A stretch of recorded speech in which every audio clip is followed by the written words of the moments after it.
questions. Tell us a bit about, I guess, what happened and why you took that stance today.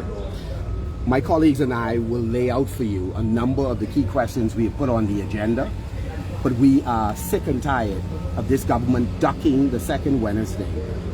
But more importantly, having given their word, going back on their word.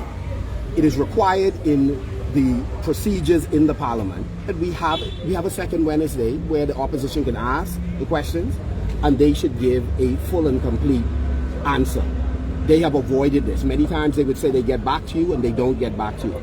But more importantly, we are not spending the quality time in the Parliament addressing crisis issues that the country face at the moment. And they intentionally avoid this particular time. We had the word of the leader of the government business. I spoke to him personally. I raised it with the Prime Minister as well, that we understand that they were headed down this road. He gave an assurance that he would speak with them. Today we asked on the record, will we proceed? And they said no. They are obligated to answer the Bahamian people. We are here as representatives asking questions, not on our own behalf, but on behalf of the Bahamian people. This is a very undemocratic organization. You can look at the Parliament before there were death threats. This was a barricaded Parliament. This is the same group that said previously when we were in power that the people don't have free, unfettered access to the parliamentarians and policymakers. They are now demonstrating their fear of the very people that they lead. They watched us. They saw the price you pay for not engaging the people who you work for. And they are now far worse than we could have ever been. And even in the Parliament, they are manipulating the process. We are not going to stand for it. There isn't going to be one rule for the PLP and another for us. And so my colleagues can all speak about the experience we are having with this administration, having one rule for them and a different rule for everybody else. What I want to say is this. We will continue to stand up for the Bahamian people, to echo the voices of the Bahamian people. As the leader of the opposition said, we are tired of these procedural games. The Bahamian people are hurting. They're being taxed. They are angry. And these barricades out here shows that the government knows that the Bahamian people are tired. So we're not going to sit down and shut up, but we can stand up and speak up. Speak up on the taxes. Speak up on the tremendous amount of crying going on behalf of the Bahamian people.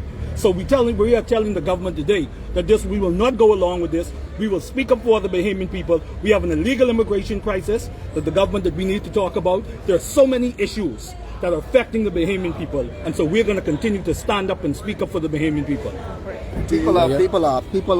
People of this country are angry. People of this country feel betrayed, and this government, who is paid to do a job, is not doing their job. There are important questions on the record that the Bahamian people deserve answers to, and that is why we made the stand today. What's happening with the breach of the Central Bank Act? What's happening with the breach of the Procurement Act? What's happening with the breach of the fiscal strategy? Why are they ducking the important questions that the public needs to know? There are important issues like national insurance, important issues like immigration and crime, and they are not doing their job. They refuse to come to the House and be accountable to the people. This is the people's house. And if there's any place that they should be, it is here today. So they should not run from the people, but they should stay and answer the questions. Do you feel as though, I guess, sessions like these are, I guess, for lack of a better term, a waste of time, considering the plan was to come, lay documents, and then suspend? Yeah, again, the government wants to run their agenda without accountability. When you engage the opposition, or you engage union leaders, or you engage other stakeholders, you recognize that you are accountable to them. They only go to the table, even with the union, when under serious pressure. But voluntarily, they don't. They don't volunteer information when they make bad decisions. It's only when we discover it. If we did not discover that they took money out of the Treasury and went to Bermuda, they would have never come clean on the issue. If we did not read the central bank report, we would not know that they were drawing down on the reserves in the central bank. If we did not read the report about the liability of the 150 million, we would not have known that their bad decision has now ballooned up to $150 million the Bahamian people are paying because Alfred says and the Prime Minister did not make the right decision about the hedge, and then they lied about it afterwards to cover their tracks. So again, they don't want to be here to answer questions. They don't have the luxury of doing that. All of us work for the people, and we should answer the concerns of the people. Oh, thank you.